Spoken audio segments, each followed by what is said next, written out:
em especial a professora Yolanda Boechat, que foi super cuidadosa, carinhosa, desde o convite até a condução da data de hoje. Eu compartilhei a minha tela com vocês. É uma apresentação que eu fiz baseada em alguns casos clínicos de vida real, de alguns pacientes internados nesse momento. Compartilhando a tela aqui. Não se assustem com o número de slides, não tem muita imagem. Não fiquem preocupados também, eu posso disponibilizar essa aula e os artigos correlacionados.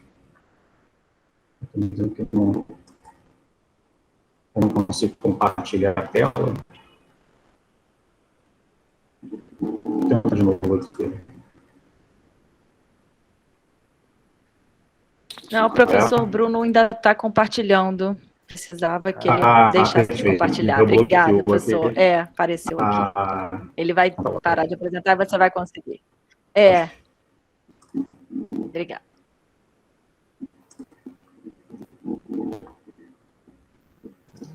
Eu posso conhecer, enquanto estou compartilhando a tela, eu posso depois, novamente, eu acho que o grupo está compartilhando ainda, né? A gente vê na tela dele. Ele está mexendo lá. Ele está mexendo, eu acho que ele está tentando parar de compartilhar. Isso, acertou. Conseguiu. Pode ir, professor. Obrigado, Michele. Por nada. Enquanto está abrindo aqui, compartilhando, eu posso depois, até por conta da Yolanda, passar os trabalhos todos, os artigos, que vão ser mencionados, não, ainda continuam com um erro aqui. Vou tentar mais uma vez. Ele conseguiu realmente deixar de compartilhar a tela? Conseguiu. Tá novamente aqui, que ele diz que tem alguém compartilhando, ele não permite compartilhar. Para vocês, conseguiu? Tem alguém compartilhando? Não tem, não. Né? Não, está certinho, professor.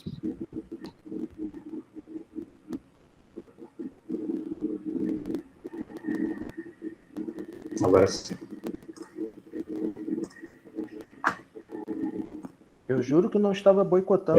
O Bruno está tentando segurar, já estou preocupado com os 25 minutos. Agora sim. Eu vou compartilhar a tela cheia. Não gostaria de saber se vocês estão visualizando a tela.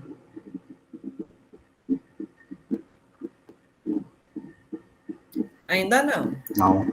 Lembrando que eu não visualizo o chat, né? O Google tem esse problema. E agora?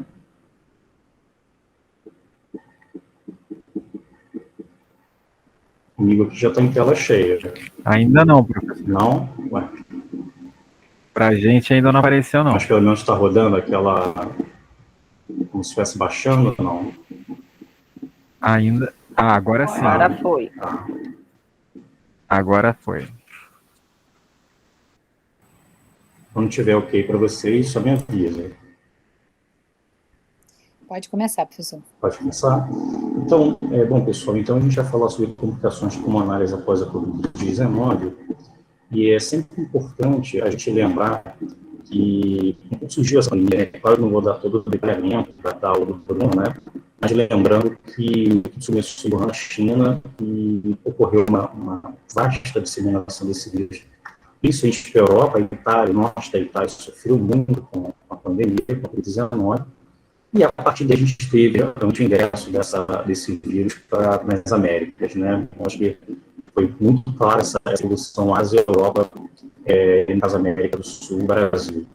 Então, lembrar que é um vírus, como o Bruno falou muito bem, coronavírus, o aspecto da microchip eletrônica parece uma coroa, né? Ele tem muita semelhança à genética com os outros coronavírus, mas algumas peculiaridades que o Bruno já colocou de uma forma muito brilhante. Os dados que eu mostro são da Organização Mundial da Saúde, são dados de hoje, tá? Então, mostrando que nós temos mais de 250 milhões de casos confirmados, né? Certamente são subnotificados pela desproporção de testes, né, no mundo todo, com aproximadamente 370 mil casos nas últimas 24 horas e um pouco mais de 5 milhões de mortos, né? Então, a gente consegue estabelecer a dimensão e a repercussão dessa pandemia ainda hoje, né? No Brasil, não foi muito diferente, nós temos atualmente confirmados quase 22 milhões, mas certamente é um número muito maior, a gente não tem como estabelecer os casos assintomáticos ou oligossintomáticos, e um pouco mais, ou quase chegando, infelizmente, a 610 mil mortos, né, até o momento dessa pandemia. Eu trouxe esse artigo inicial para compartilhar com vocês, eu acho que valeria a pena que todos pudessem ler esse artigo. Ele é um artigo muito interessante da Nature, e ele é um artigo super recente, de abril desse ano, e ele fala de uma forma clara, de uma forma muito sistêmica, né, a questão da síndrome pós-aguda da Covid-19. É claro que aqui eu faço uma revisão muito sucinta, né, de toda essa evolução, desde a fase assintomática, né, alguns autores falam de 3, outros com 10 dias, e, porventura, na fase sintomática, onde esses pacientes tendem a ter uma queda brusca na positividade do teste de PCR, né? A gente sabe que num paciente sintomático, idealmente fazer o PCR então, do 3º ao 7º dia, 8º dia, a partir daí a gente passa a ter uma queda vertiginosa da positividade e sensibilidade desse exame. É nesse meio do caminho aqui que a gente não sabe o que vai acontecer, porque o Bruno colocou muito bem, né? Eu gosto de dizer que é uma doença, a Covid é uma doença sem personalidade. A gente frequentemente encontra pacientes muito idosos, vários pacientes com 90, 95 anos com comorbidade, não apresentaram nenhum tipo de sintoma expressivo, né, oligossintomático, e vi vários pacientes muito jovens, muito graves, 20, 25, 30 anos. Então a gente não entende ainda o que acontece aí, qual é o mecanismo, talvez genético, é uma possibilidade, mas o que gera esse gatilho, de modo que esses pacientes, a partir da segunda semana, normalmente entre o 8º e 13º dia, eles possam ou não evoluir com os quadros mais graves, os pacientes que passam a internar efetivamente. E claramente, eu acho que o objetivo de hoje, nessa segunda parte da figura, é mostrar quais seriam as repercussões disso a longo prazo. Então, quais seriam as complicações tardias, né? A gente observa ser uma doença sistêmica, então, certamente, o professor já não vai colocar de forma brilhante as complicações neurológicas, eu vou falar um pouquinho das complicações pulmonares, o Bruno falou das cardiovasculares, renais, enfim, nas mais diversas, sabendo que isso aqui muda o tempo todo, né? Por ser uma doença muito nova. Aqui ele coloca de forma clara todos os sistemas envolvidos, obviamente eu vou me ater ao sistema respiratório, as complicações pulmonares, o Bruno já falou da parte cardiológica de uma forma muito clara, muito objetiva. E é claro que eu não vou ler esse monte de coisa nesse quadro, né? Na verdade, eu vou salientar aqui, obviamente, a repercussão, acometimento pulmonar, então, grave muito a questão de dispneia, tá? A dispneia, já vou adiantar, mas é o grande sintoma, uma grande complicação, e a gente vai entender quais são as causas, né, as principais causas para isso. Isso impacta em qualidade de vida, impacta em redução da capacidade de exercício, isso impacta em todos os exames funcionais mais avançados, como difusional, com restrição pulmonar, e algumas sequelas, infelizmente, definitivas do parênquima pulmonar, a gente vai esclarecer um pouco disso. Eu gosto de dizer que toda doença tem um início, né? Toda história tem um começo, né? Então, a Covid começou mais ou menos com uma história que a gente coloca nesse slide, né? Inicialmente um quadro viral em Wuhan, uma cidade que ninguém conhecia, nunca tinha ouvido falar, né? Inicialmente a informação de que era um quadro viral comum, como qualquer outro quadro viral brando, e isso se tornou, na verdade, a pior pandemia dos últimos 100 anos. E é isso que eu vou tentar trazer para vocês, com um olhar em cima das complicações pulmonares. Nessa imagem, eu te vi aqui, de uma forma mais didática, eu coloquei aqui o hospital, né, e eu vou considerar a partir desse momento, eu vou justificar com o trabalho, os pacientes que vão manter sintomas mais sérios, respiratórios, complicações pulmonares, são os pacientes que, infelizmente, uma minoria, mas é um grupo bastante expressivo dentro da pandemia, né, de pacientes que evoluem com um quadro mais grave pulmonar. Esses pacientes se internam normalmente 95% das vezes por sintomas respiratórios, piora da dispneia, né? É uma doença perigosa porque ela cursa um pouco numa desproporção clínico/gasométrica. Os pacientes estão saturando a 88, 87, em bom estado geral. Alguns deles, infelizmente, vão evoluir com insuficiência respiratória aguda e vão precisar de suporte ventilatório. Muitos deles evoluem com infecção secundária, comum nesse perfil de paciente. Alguns com pneumodiastino, pneumotórax, bolhas, são bastante interessantes que eu vou passar por hoje. PEP, eu confesso que eu não me ative muito na apresentação. Eu acho que o Bruno fosse falar um pouco mais de trombolise pulmonar, mas eu posso falar ao longo da apresentação, vai depender do tema.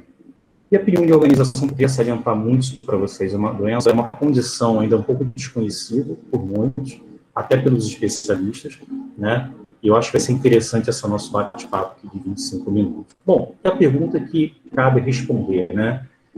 De tudo isso que o paciente pode apresentar de acometimento pulmonar pela COVID, quais são os pacientes? Qual é a prevalência de pacientes com sequelas pulmonares? Quantos vão evoluir com fibrose pulmonar? Existe algum fenótipo específico? Quantos pacientes vão se manter com dispneia? Essa dispneia, ela se mantém ao longo de um ano, ela vai diminuir de intensidade com o tempo. A tosse, a gente tem tosse crônica pós-Covid, é isso que eu vou tentar responder para vocês ao longo dessa apresentação. Esse trabalho é interessante porque ele tenta resumir vários outros trabalhos, em que ele questiona se existem sequelas pulmonares em pacientes que se recuperaram com Covid-19. É muito claro, e eu utilizei isso em vermelho ali, dizendo que os estudos todos avaliaram que os pacientes que efetivamente apresentam sequelas pulmonares graves são aqueles que efetivamente tiveram um comprometimento muito importante pulmonar. Ou seja, pacientes com quadros leves, moderados, eles geralmente não cursam com sequelas pulmonares, um acometimento pulmonar a longo prazo. Então, a gente vai tentar focar, já que esse é o nosso perfil da palestra, a gente vai tentar focar nesse perfil de pacientes que efetivamente evoluem com um quadro mais grave da doença. Aqui eu mostro para vocês um padrão, felizmente, mais comum. Nós temos aqui um infiltrado, aqui no pulmão esquerdo, né? Eu tenho infiltrado, o famoso infiltrado de hidrofosco, muitos de nós vimos vários pacientes internados, ambulatoriais, enfim. Isso é o que acontece em 90% dos casos, felizmente. É assim, opacidade de hidrofosco, ela é reabsorvida, e esse paciente praticamente não vai ter qualquer tipo de imagem de sequela. Vi vários pacientes assim, eu brincava às vezes, olha, se a senhora me trouxesse só tomografia nova, eu nunca ia descobrir que a senhora teve Covid, porque as imagens realmente, elas desaparecem. Mas não é esse o perfil de paciente que a gente vai conversar aqui. Se a gente fala de complicações pulmonares pós-Covid, a gente tem que considerar os pacientes mais graves. São os pacientes que vão, na verdade, se manter circulando no sistema de saúde por muitos e muitos anos. Então, nós temos aqui primeiro com o mesmo paciente, uma tomografia de tórax, opacidades em vidro fosco, evoluindo com um padrão de consolidação. Consolidações, doença alveolar, um padrão bilateral, simétrico, predominando na periferia. Então, são pacientes que apresentam internações de longa permanência, que são muito dependentes de oxigênio, e quando não detectados a causa do problema, você tem uma pneumonia organização, eu vou falar isso para vocês ao longo da apresentação, esses pacientes podem vir com uma fibrose definitiva, né? Bom, para isso, como é que eu posso sinalizar isso para vocês? Mostrando casos reais. A gente vai falar de casos reais, são casos de pacientes que eu acompanhei em conjunto, né? Muito recentes, tá? Eu fiz questão de mostrar que a pandemia não acabou, então são pacientes internados de setembro para cá. Eu começo com uma paciente de sexo feminino, 70 anos, hipertensa. Esse é o quadro um pouco dramático, porque ela embora internada no quarto, o marido para entrar no mesmo hospital, intubado no CTI, né? Mas está evoluindo bem. Então, essa paciente, ela procura o hospital por dispneia progressiva, né? Ela interna no 10º dia dos sintomas respiratórios, e a queixa dela principal sempre foi tosse. Ela, no primeiro momento, ela estava de dispneia, mas a tosse, ela procurou, ficou tossindo, não para de tossir, uma tosse frequente. Essa doente, ela não foi vacinada por questões pessoais, e ela, a partir daí, ela tem uma evolução radiológica bastante interessante, onde ela tem no dia 30 no 9, esse padrão de hidrofosco, eu utilizei poucos cortes para não ficar extensa a palestra, e a gente observa que ela faz um padrão de consolidação, ela passa a consolidar essas imagens. Ela consolida essas imagens de uma forma mais tardia, sem evidência, porque depois que a gente tem que pensar num padrão desse, uma infecção bacteriana associada à infecção viral, é o mais comum, até 20% dos casos, mas ela foi excluída essa possibilidade com marcadores específicos, procalcitonina, tinha um laboratório normal, tinha um PCR em queda, e ainda a preocupava era a tosse, né? Então, a gente observa o padrão de consolidação evolutiva dessas imagens em hidrofosco. A gente fez um tratamento específico para a pneumonia organização, cedou a tosse dessa paciente, e ela evoluiu de uma forma bastante satisfatória 2 semanas depois já estava em casa e visitando, inclusive, o marido. Então, o primeiro ponto que chama atenção, pode uma complicação tardia pós-Covid, e eu trago para vocês uma reflexão interessante que eles questionam se existe tosse crônica pós-Covid ou se vai existir. Né? A gente tá aprendendo com a doença. Então, eles reuniram, lembrando que a tosse crônica é uma tosse que permanece há mais de 8 semanas, eles reuniram 11 centros de referência no mundo em investigação e tratamento de tosse, né, em vários países, vários continentes. Fizeram um vasto levantamento para detectar qual era a prevalência de tosse crônica nessa população. E acho que foi bastante interessante porque é uma prevalência muito baixa, que é muito compatível com os outros casos virais. Os estudos têm uma tendência mais para 7% do que para 11,6%. Então, a prevalência é muito baixa. Ela não se diferencia das outras doenças infecciosas virais respiratórias. Mas, mais uma vez, os sintomas mais prevalentes, fadiga e dispneia. Guardem isso, a gente vai evoluir com isso ao longo da apresentação. Esse é um paciente muito querido, é um paciente de 67 anos, hipertenso extravagista, ele já interna numa fase muito tardia, com 18 dias do início dos sintomas. Aqui, a entrada dele foi uma dispneia progressiva, ele foi vacinado com 2 doses da Coronavac. Ele ficou muito grave, a gente chegou a usar dose altíssima de cânulas de alto fluxo, mas não precisou ser entubado, fez todas as complicações possíveis, pneumonia bacteriana, infecção urinária, ele fez uma infecção de corrente sanguínea, meningite bacteriana, e no final, depois de tudo tratado, né, tinha um colega cardio acompanhando, eu estava vendo junto, ele não conseguia evoluir do desmame do oxigênio. Então, a gente foi rever a parte radiológica dele, ele tinha um padrão de consolidação dessas imagens, então a gente observa que ele tem um padrão de consolidação, e nesse momento aqui, nós iniciamos corticoterapia para ele, pensando na possibilidade de uma pneumonia em organização, e ele já começa a ter reabsorção dessas imagens do parênquima pulmonar. Eu chamo atenção para esse paciente ele já está de alta, né? Mas a gente tem uma pergunta, bom, o que vai ficar nesse pulmão? O que de fibrose pulmonar, efetivamente, a gente vai ter de impacto, acho que é o microfone aberto, o que a gente vai ter de impacto, obrigado, o que a gente vai ter de impacto nesse paciente a longo prazo? Então, aqui, mais uma vez, o uso do corticoterapia, e aí vem a questão da pneumonia organização, que pouca gente conhece, isso no início as pessoas falavam, não, o que é pneumonia organização? E muita gente, às vezes, acha que pneumonia organização é pneumonia, né? Vê o nome pneumonia e fala, é uma pneumonia, mas é estranho, é uma pneumonia que o paciente tem um laboratório normal, ele não tem tosse produtiva, ele não tem febre, justamente porque essa doença, se a gente for procurar na literatura, ela mudou de nome, ela tinha um nome de bronquiolite obliterante com pneumonia organização. E ela mudou para pneumonia organização, e ela na verdade, muito prevalente, não por ser Covid, tá? Não por ser Covid, mas, na verdade, é uma manifestação inflamatória pulmonar, e ela imita radiologicamente e clinicamente, às vezes, uma pneumonia. A grande questão é que diversos fatores podem desencadear infecções bacterianas e virais, então, pandemia de doença viral a gente vai ver muita pneumonia organização, drogas, medicamentos, radioterapia, doenças autoimunes, doenças oncológicas, né? Então, a pneumonia organização, ela é chamada de primária ou criptogênica, quando a gente não acha uma causa. Então, tem alguns artigos que até questionam, né, que as pessoas têm uma dificuldade de identificação porque não conhecem. Então, sempre é importante, quando a gente se deparar com um paciente, uma evolução mais arrastada, com um padrão infiltrado alveolar, mais pneumônico, periférico, a gente tem que pensar no diagnóstico. O diagnóstico é histopatológico, mas, claramente, a gente viu que são pouquíssimos pacientes. Eram pacientes extremamente graves. Então, o que a gente fazia? E a literatura até respalda um pouco isso. A gente excluía outras possibilidades infecciosas, por exemplo. Fazia broncoscopia, afastava aspergilos, doença infecciosa bacteriana, né? Se existia uma desproporção clínico-radiológica, tem muito pouco infiltrado para muito pouco. Será que esse paciente fez o evento tromboembólico? E a partir daí a gente selecionava os pacientes e iniciava a corticoterapia com uma resposta bastante interessante.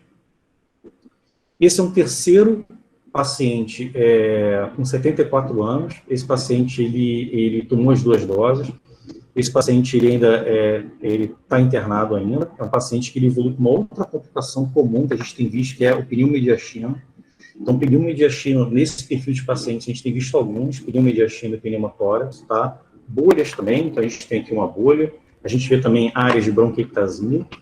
Esse paciente, ele, na verdade, deixa eu voltar aqui, ele apresentou, durante a internação dele, esse paciente apresentou um pneumodiastino que foi reabsorvido. Boa parte desses pneumodiastinos, evolução benigna, eles são reabsorvidos, tá? Ah, Marcos, mas provavelmente eles estão ventilados, por isso eles fazem pneumodiastino. Nem sempre, tá? Alguns não. Alguns fazem um pneumodiastino espontâneo, e por você estar acompanhando o doente, você percebe que alguma coisa mudou. Está mais hipoxêmico, está mais cansado, e na investigação a gente tenta definir isso. Esse é um trabalho mostrando isso, e a gente vai tentar explicar em um minuto o que acontece, né? Na verdade, são dois mecanismos. Uma delas, por ruptura, por lesão aguda, ruptura do espaço alveolar, gerando que esse ar possa dissecar a bainha peribroncovascular pulmonar, atingindo o mediastino, em alguns casos evoluindo para um pneumotórax, né, que seria um pneumodiastino maligno, que eles chamam. O outro mecanismo seria por uma hipoxemia severa, uma vasoconstrição vascular. Esse alvéolo ele se mantém muito estendido, ocorre uma grande variação no gradiente transalveolar, gerando ruptura e ar nessa bainha peribroncovascular, gerando o enfisema mediastinal, bolhas e o próprio pneumotórax em alguns casos. E a gente vê algumas figuras com bolhas, pneumotórax, né? Essa repercussão, a indicação de drenagem, né? Esse paciente, ele apresenta uma outra complicação que eu vou passar para vocês, e vocês têm que estar muito atentos a isso, a aspergilose, tá? Muito atento a isso. Houve mudança de paradigma com relação à aspergilose nesse perfil de paciente. Esse paciente que eu tenho um carinho enorme, ele tem 51 anos, ele está internado grave ainda. Ele internou, na verdade, em agosto desse ano, só deu tempo de tomar uma dose da vacina, e ele apresentou todas as complicações possíveis, tá? Pneumodiastino, pneumotórax, pneumonia nosocomial, e na última evento ele fez uma aspergilose. Como é que foi isso, né? Vamos tentar entender aqui. Essa tomografia de setembro, essa de 26/10, quando eu fui reavaliá-lo, ele já tem várias alterações cicatriciais graves, bolhas, fibrose, é um paciente que provavelmente vai manter uma alteração fibrosante crônica, e ele passa a surgir novos infiltrados pulmonares. Essa tomografia não está boa, porque ele estava muito taquineico, né, então tem muitos artefatos de movimento, mas a gente vê novos infiltrados pulmonares, ele apresentava uma piora clínica significativa, febre pior do exame laboratorial. Então, assim que a gente fez a tomografia, a gente levou para o CTI, fez a broncoscopia, e a gente conseguiu isolar o aspergillus, uma galactoma nana, que é o marcador da parede do fungo, com um valor 5 vezes acima do valor de normalidade, né? Então, nós começamos de voriconazol para ele, e esse paciente evoluiu de uma forma satisfatória. Hoje ele está no quarto com 3 litros de oxigênio por minuto, mas, infelizmente, um rastreamento de novo infecção talvez seja catéter, tá? Bom, aspergilose, o que eu falei do paradigma, vários trabalhos saíram, esse artigo é fantástico, e coloca uma complicação da doença severa, né? Como é que funciona isso? Vamos tentar entender. Esse fungo está na via aérea, ele pode ficar na via aérea principalmente em pacientes com doença estrutural, e até ali ele não vai causar nenhum dano em 30% dos casos, mas nessa condição de doença grave, esses pacientes apresentam até por conta dessa tempestade inflamatória, grandes alterações imunológicas, gerando, que esse fungo consiga atravessar algumas barreiras, 2, você tem um acometimento tão grave da via aérea que você passa a ter uma redução do clearance desse fungo. Então, isso pode favorecer, a Covid favorece que esse paciente possa apresentar uma aspergilose. Eu vou passar aqui rapidamente, mas aqui a evolução de todos os casos relatados desde o início do ano passado, em diversos países do mundo, o Brasil está incluído nisso aqui. E o que a gente tem que ficar atento? Geralmente são pacientes com verdadeiras tragédias radiológicas. Ficar atento a novos nódulos com sinal do halo, a nódulos com escavações, novas consolidações. Isso aqui é um garimpo, porque você tem que pegar as imagens desse paciente e olhar com muito cuidado e entender se as imagens estão se modificando e seguindo junto com o quadro clínico desse paciente. Tem que ter suspeição clínica nesses casos. Tanto é que foi lançada 2 semanas atrás, foi publicado esse artigo há 2 semanas atrás, na New England. Não é um artigo específico de Covid, é uma revisão, um artigo de revisão sobre aspergillus, em que houve uma mudança de conduta. Ele insere mais fatores de risco para a aspergilose. E uma delas seria o caso da Covid grave. Então, a partir desse momento, a gente estabelece que pacientes que evoluem com Covid da forma grave, severa, eles por si só já têm um fator de risco para evoluir a aspergilose. Então, a gente tem que estar muito atento a esses pacientes. São pacientes que morrem, às vezes, achando também infecção por bactéria multidroga resistente, e às vezes é uma doença fúngica absolutamente tratável. Esse caso eu trouxe só para salientar a gravidade da doença, tá? Eu estou terminando aqui, para a Michele ficar mais tranquila. É um paciente de 74 anos, hipertenso obeso, vacinado, 2 doses de Coronavac. E por que eu trouxe esse caso aqui? Porque eu fiquei muito assustado. Esse paciente tem uma evolução muito catastrófica, com 2 doses da vacina. Além disso, ele tem trombose venosa profunda intrapapilar bilateral sem TEP, não STC, e rapidamente evoluiu com intubação e ventilação mecânica. Foi traqueostomizado anteontem e evoluiu com insuficiência renal aguda. Né? Ele está internado ainda. E aqui eu mostro a tomografia que ele fez dias antes de internar. Ele fez uma tomografia ambulatorial e não estava bem. O clínico encaminhou ele para emergência para fazer uma tomografia. A tomografia dele não tinha nada demais. Eu vou mostrar aqui o que tinha. E olha a evolução catastrófica em 5 dias. 5 dias. É um outro paciente. É um outro paciente. Tem um outro corte tomográfico aqui. Dia 14/10, dia 19/10. Uma evolução catastrófica, vidro frouxo difuso, áreas de pavimentação em mosaico, algumas áreas já consolidadas, uma radiografia do dia 14/10 e uma última radiografia que eu tive acesso de novembro agora, a tragédia, ele entubado, né? Mas a tragédia radiológica. Então, a gente não consegue entender o que acontece, né? Por isso eu digo que é uma doença sem personalidade. E quais seriam as queixas desses pacientes? Os pacientes que evoluíram bem e foram de alta. O que eles vão reclamar? Quais seriam as demandas desses pacientes? Esse trabalho avaliou 287 pacientes. O que eles avaliaram? Viram que a imensa maioria, quase 75% deles, se queixavam de fadiga. Alguns de ansiedade, dor articular. Pasmem que dispneia está lá embaixo. Ó. Mas aqui eu trouxe o artigo de propósito. Tem um viés aqui. Quando a gente vai ler o artigo na íntegra, o que ele coloca? 80% dos pacientes avaliados eram pacientes com COVID leve a moderado. Leve a moderado. Então, fiquem muito atentos quando a gente for se deparar com esse tipo de trabalho, qual foi o perfil desses pacientes. Esses são pacientes que, certamente, não vão ter tanta dispneia como pacientes que apresentaram a COVID grave. Nesse estudo, apenas 7% dos pacientes apresentaram COVID grave. Precisaram de oxigênio, ficaram internados em unidade de terapia intensiva, né? Então, dispneia é uma importância delas. E será que é permanente? Esse paciente eu estou dando alta hoje com dispneia, com fadiga. Será que isso vai se permanecer para sempre? Essa cronicidade, o que? 1 mês, 2 meses, 5 meses, 6 meses? Por isso que existem estudos de segmento, já começando a serem publicados, que vão tentar ajudar a gente a entender isso um pouco melhor. Esse é um estudo publicado no Lancet, em que eles avaliaram 83 pacientes no período de 3, 6, 9 e 12 meses. E eles avaliaram principalmente desfechos respiratórios. Avaliaram escalas de dispneia, avaliaram testes funcionais pulmonares, avaliaram alterações radiológicas, teste caminhada de 6 minutos. O que eles avaliaram em cima disso, os pacientes internados? Eles apresentavam, felizmente, um progresso, uma melhora. Isso aqui é um estudo difusional de monóxido de carbono para avaliar a membrana alveolo-capilar. Observe que ele apresenta uma melhora ao longo do processo, 3 meses, 6 meses, 12 meses, com significância estatística.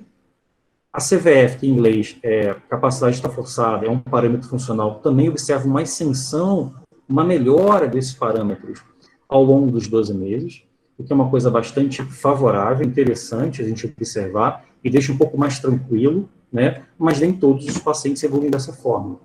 Aqui o teste caminhada de 6 minutos, aqui em quantos metros eles andaram em 6 minutos, observa que o mesmo grupo apresentou avanço ao longo do período de 3 a 12 meses, e aqui a escala de dispneia, olhando só para essa última coluna clarinha aqui, grau 0, ou seja, dispneia só nos grandes esforços, a partir do momento que você vai subindo para 6 meses, 9 meses, 12 meses, a gente passa a ter um percentual muito maior de pacientes com uma intensidade menor dessa dispneia, o que deixa a gente muito mais tranquilo e esperançoso. Ah, Marcos, mas você mostrou um trabalho com 83 pacientes. Não dá para extrapolar isso em 83 pacientes. Tem ideia de razão. Então, busquei mais um estudo para convencê-los de 1 ano de evolução, com o mesmo desenho, mas agora com quase 1.300 pacientes. Eles executaram 2.500 quase, mas só 1.276 conseguiram concluir todas as etapas. E mostraram os mesmos resultados. Os mesmos resultados. E um dado a mais, eles fizeram uma coisa que eu achei muito legal. Eles avaliaram, nesse período de 1 ano, se esses pacientes precisaram ou não de algum tipo de consulta médica adicional, além da pesquisa. Então, olha só, o que eles procuraram mais ao longo dessa evolução. Opa, volta aqui. Ao longo dessa evolução. Eles procuraram mais os cardiologistas e os pneumologistas, né? Os pacientes que hospitalizaram novamente, o que nós observamos aqui? Mais por sintomas respiratórios e cardiovasculares. Então, a importância dos temas escolhidos para a palestra. Estou terminando, né? Então, se a gente fala de dispneia, qual é o grande fator que leva ansiedade para qualquer médico, qualquer clínico? Fibrose pulmonar. A fibrose pulmonar, ela, em qualquer doença, ela é irreversível. Então, acho que se a gente começar a pensar que a principal complicação pulmonar pós-Covid é a dispneia, e eu falando da pneumologia, a fibrose pulmonar ainda é um grande temor para a gente. Claro que tem pacientes que apresentam também eventos tromboembólicos, pacientes que apresentam também bronquiolite, mas a fibrose pulmonar é um dado bastante importante. E em cima desse racional, alguns autores começam a questionar o uso de antifibróticos. Bom, será que para esses pacientes que evoluem com fibrose pulmonar, uma fibrose incapacitante, por conta de uma progressão importante da doença grave, será que o uso de antifibrótico ele vai poder se beneficiar desse tipo de droga? Então a pergunta é, será que tem algum tipo de tratamento específico para a fibrose pulmonar? Será que a gente consegue extrapolar isso para a Covid-19? Então, se a gente for buscar os antifibróticos, aqui nós temos 2 antifibróticos aprovados, já em uso já há alguns anos, a perfenidona e o nintedanib. São drogas que, embora mecanismo um pouco diverso, eles vão agir em cima do quê? Do fibroblasto.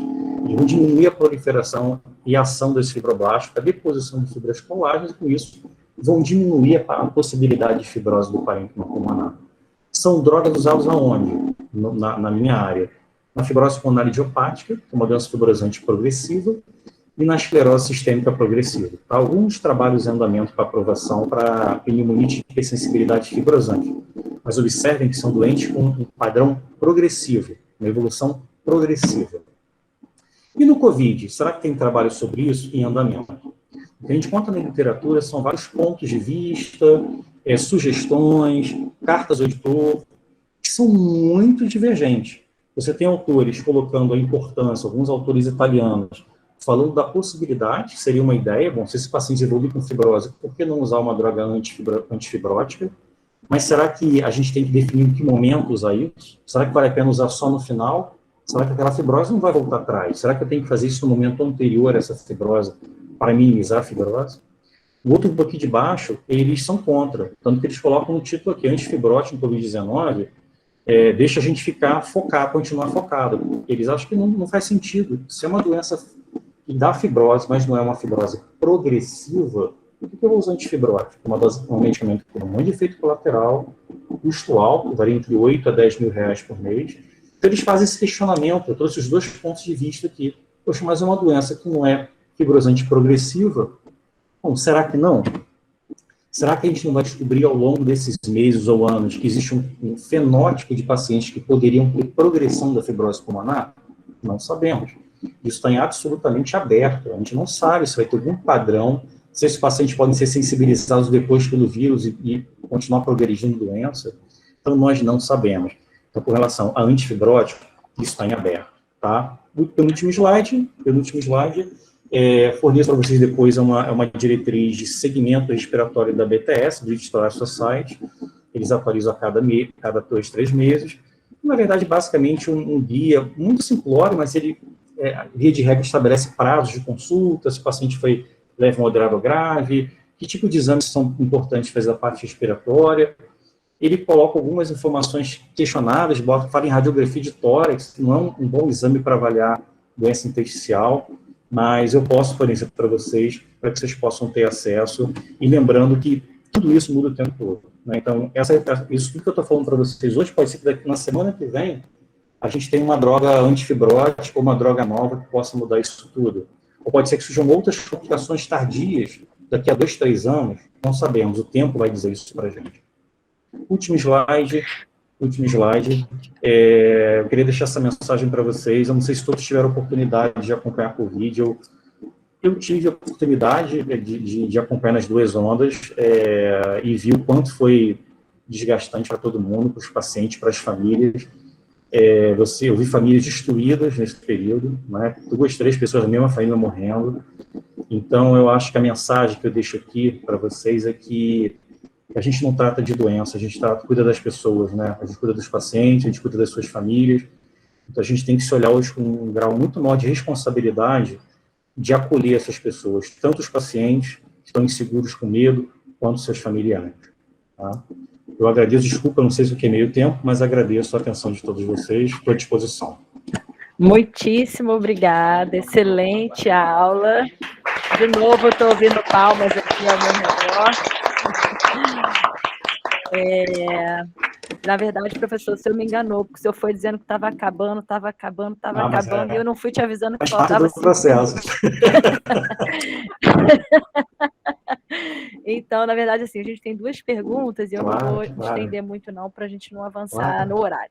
Uma pergunta é da Renata, se tem algum estudo sobre os efeitos da COVID em pacientes com fibrose cística. Essa foi uma pergunta que ela fez. Eu vou começar assim... E a outra pergunta... Tá, pode responder. Eu acabei dando sorte na pergunta. Na UERJ, eu trabalho no laboratório de fibrose cística de adultos, né? Então, a gente tem em torno de 80, 90 pacientes com fibrose cística em andamento, em segmento. O que chama a atenção? O que chama a atenção é que, estranhamente, a gente parte do grupo também brasileiro de fibrose cística, no WhatsApp, a gente não vê essa repercussão toda de gravidade dos pacientes com fibrose cística. Nós perdemos um paciente só nesse período. E aí, várias coisas foram questionadas nesse período. Será que usam muitos medicamentos, eles usam azitromicina de forma anti-inflamatória, tá? De forma contínua, eles usam vários antibióticos inalados, utilizam alfa-adonase nebulizada, tem um pulmão bastante comprometido, será que aquele nicho pulmonar não favorece o vírus? Então, não sabemos, não sei ainda, ninguém sabe ainda, mas assim, chama muita atenção na fibrose cística, a gente não observa esse grau de comprometimento pulmonar. Que eu fiquei apavorado quando começou a falar, gente, nossos pacientes com fibrose cística vão perder vários, porque grupos são muito graves, o oxigênio, né, tem corpo pulmonar. Então, eu acho que, a sua pergunta, me parece que o acometimento é menor, mas ninguém entende ainda o que acontece ali. É muito estranho, tá? Eu espero que a gente possa ter uma resposta um pouco, quem sabe até para inserir isso na terapia dos pacientes que têm fibrose cística, se for um medicamento que eles usam. Mas eu acho que eu não sei se eu consegui responder.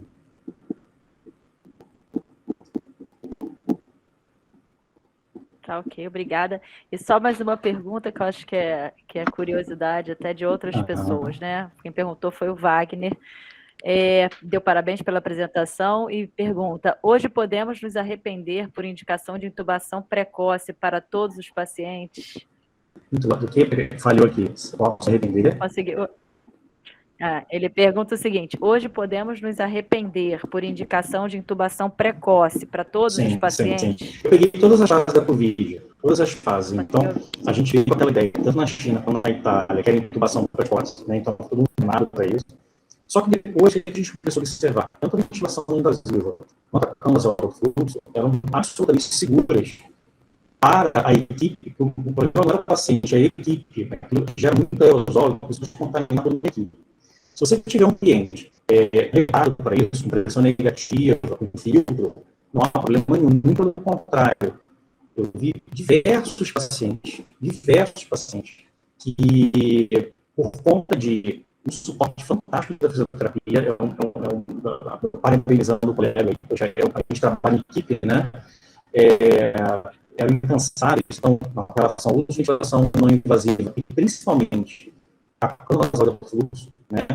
A gente conseguiu reduzir muito a taxa de intubação e certamente maior mortalidade, tá? Infelizmente, a gente chegou um momento aqui, que agora passou a Niterói, a gente passou a não ter mais disponível câmara de fluxo, não tinha para todo mundo, né? Então, os pacientes foram intubados na segunda onda, por falta desse dispositivo. Mas eu concordo plenamente com ele. Eu acho que isso foi um paradigma durante o início. Mudou radicalmente. Não só isso, o tempo de intubação. A gente geralmente deixa os pacientes intubados 10, 12 dias. Hoje a gente vai 15, 16 dias, né? Antes de partir para uma coisa mais invasiva para a questão dele. Mas concordo com ele.